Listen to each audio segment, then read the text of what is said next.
Hello everyone, my name is Lorbius, and today we're going to be showcasing the new Vegito unit that dropped with the Dragon Ball update in Anime Vanguards. This update was actually pretty good.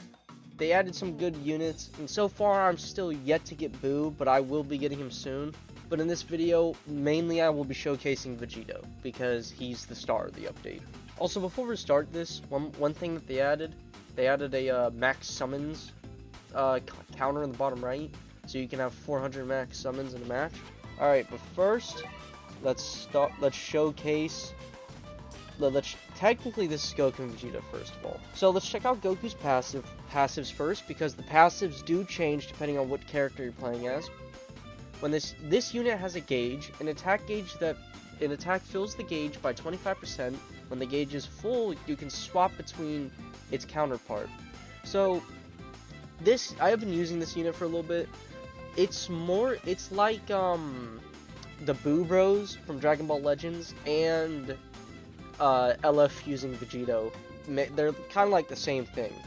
So here you have, like, the swap bar, and then, oh, you can also turn it on auto when you want them to auto swap, which is, like, the best thing they could have done. That's so amazing.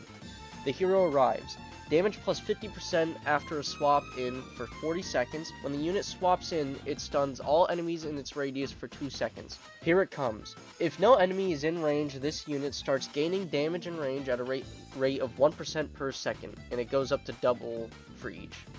Once this unit attacks, the value resets to 0. So, putting him right here is not actually a good, because like when you have him maxed out, it's going to be right there.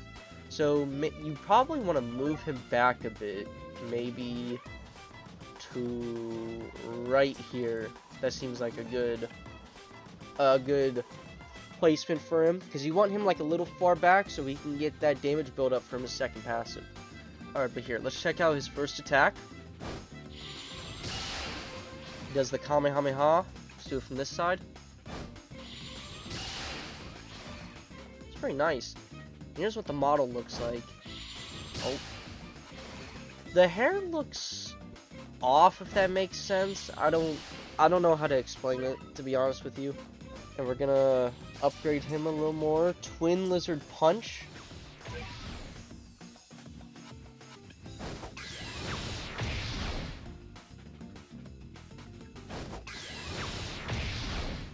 It's pretty cool.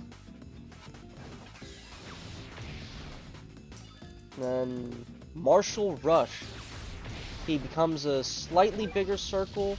Oh yeah, this is the one that his AoE is actually a circle plus cone. Where yep, look at that. It's a medium-sized circle with a kind of small cone.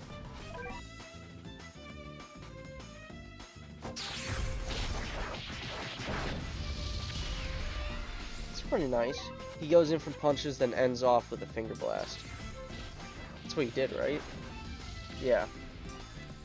Lizard Fist. He becomes a pretty big cone, and his model...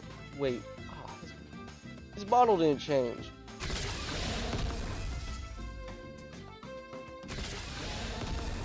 Yeah, that looks really nice. I don't like how the rocks that come up whenever he does his attack. See, like, why are they all white? Why are they not, like, blue and, like, matching with his environment? And then his last upgrade is his Spirit Bomb. Swaps to Vegeta and disables swap mechanic while move is active, with Roku Super 3 charging a Soul Bomb behind him. Release after 3 minutes of charging, doing map-wide damage for 1000% of this unit's damage stat. And swaps to Goku Super Saiyan 3 back in, re-enabling the swap mechanic. That's why I said at the beginning, it's kind of like the Boo Bros, because the Boo Bros have the same sort of mechanic. But I'm not gonna do it right now, because it's gonna take too long. So now we can see the animation of him switching to Vegeta. I don't know if it's so loud for you guys, but it is for me. We're gonna see what it looks like when he switches to Vegeta.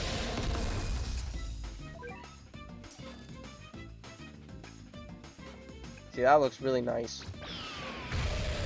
Oh my goodness. Here's the Vegeta model. Here's the Vegeta model if you guys need a better look. Now, I'm actually gonna replace them and re-upgrade them, because The upgrades carry over. So if you have Goku maxed, Vegeta's gonna be maxed as well. I'm gonna redo it so we can see Vegeta from upgrade 0 to whatever his max upgrade is.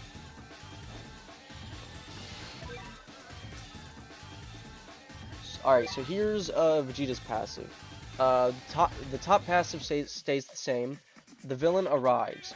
SPA minus 30% on entry after swap in for 40 seconds. When this unit swaps in, slows all enemies in this radius by 40 seconds for 10 seconds. By 40% for 10 seconds.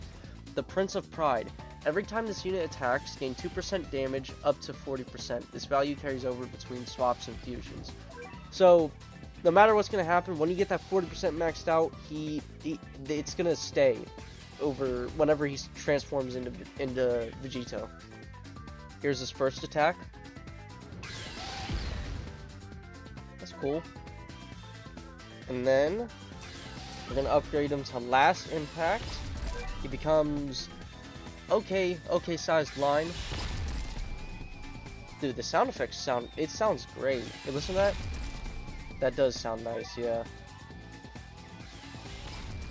Then his next attack is Hell Zone Explosion. Obviously, we all know this move. He shoots some ki blasts over and then explodes them all. Yeah, that's really nice. It's kind of like off of like where, whatever. It still looks nice.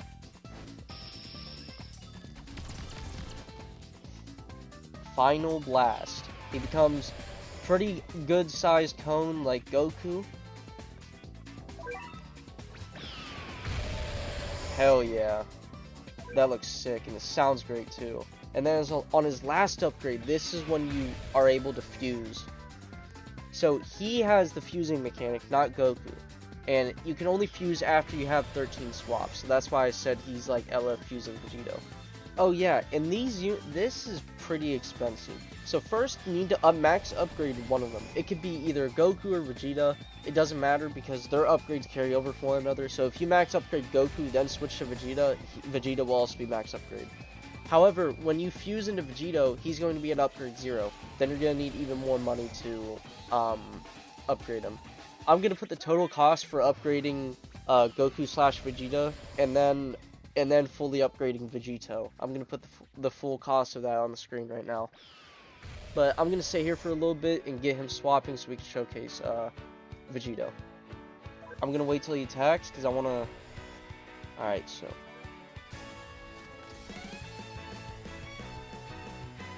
Hell yeah, look at that. Doesn't that look sick? Alright, first of all, passives. The strongest fusion. On entry, gains out double damage for 40 seconds. Once 40 seconds has elapsed, he gains 20% damage, decreases SPA by 20%, and increases his range by 20% as well. So he gets 20s across the board. He also ignores enemies' dodge chance. Alright, if an enemy would attack an ally, it attacks this unit instead. Anytime this unit is attacked, increase range by 3%, and his attacks also inflict rupture. And when you hover over a special kind of passive, and when you hover over a special kind of like ability that a passive gives, it shows you. See, look, rupture prevents enemies from regenning permanently. So he gets rid of regen completely. Enough. Attacks ignore 50% of enemy damage reduction. Anytime an enemy attacks or applies a status effect on this unit, perform a counter attack on that enemy. So, he can counter, he inflicts rupture, he ignores 50% of damage reduction, and he ignores dodge chance. And his starting damage is really good. Most meta units with like no traits, just by themselves, they're capping off their damage at around, I'd say, 30k. He's doing 40k on his first upgrade. Oh, and he also becomes a holy unit. This is what his first attack is. He does the final Kamehameha, I think that is. And he's a pretty big cone. And the second attack, Chi Blade Barrage.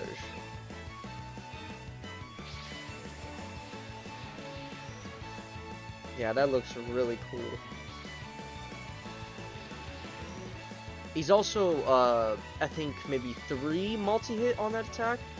He's a pretty okay sized circle. His next one is Chi Blade Assault. He becomes he becomes a bigger circle, and he has a cone put onto that. So, yeah, that's a massive cone. Okay. Teleports up, and he slams him down with a large Chi sword, and that's how he recovers from the attack. Oh, wait. That looks cool. Super Vegito just got aura, bro. His last final attack, Chi Blade Rush. So he ends off on a pretty big circle. He has 57,000. He has 57,000 attack every 4.3 seconds. So this is no trait whatsoever. I only have a Z plus stats on him. Oh jeez, it's hard to even spectate it because of how much it's shaking. So he teleports forward, does some slashes, jumps in the air, and then does one more final hit. Yeah, by the time he's done with this animation, he's already attacking again. So it's cool, I guess. In short, you need to get this unit. Super Vegito is absolutely crazy. He brings lots of utility, and he's a really good damage dealer despite having no trait. I want to go for Monarch on him so bad, but I'm just not lucky at this game, so... not lucky, as I say, as I have a Monarch right here. You know what I mean. I only have 2 Monarchs, okay? Also, one of the big changes they made to the game is how challenges work. So now, instead of it being randomized between Essence Stones, Stat Chips, Trait Rerolls, now when you go in here, you're greeted with this hub. And then you can select whatever challenge you want to do. They added weekly challenges now. It gives you 20 rerolls, 30 stat chips, 30 super stat chips, lots of, I wish I can scroll to the side, lots of, essence stones. So definitely do this every week, definitely do this. And then you have your daily challenges. I still need to do, they up the amount of rerolls you get. It's 3 instead of 2, which, well, I mean, 1 difference, but still. Regular challenges. Now you can choose what challenge you want to do. It's not just stuck to, oh, in 30 minutes have gone by, you have to do an Essence Stone challenge. No, you could only do rerolls if you care. So that's a great way to do that. And I did the math. It's like 336 rerolls each week if you get every 30-minute challenge done. But obviously people are going to be sleeping, so that's just not going to happen. But still, you can combine that with your boss bounties, which is still nice. And whenever you finish a game now, it shows like the bounties button, so you don't have to keep going back into the lobby to find your next bounty. Alright guys, I hope you enjoyed this video. My thoughts is that this update is really, really good, and I'm definitely going to be grinding it some more. Alright, I hope you guys have a good day. Goodbye.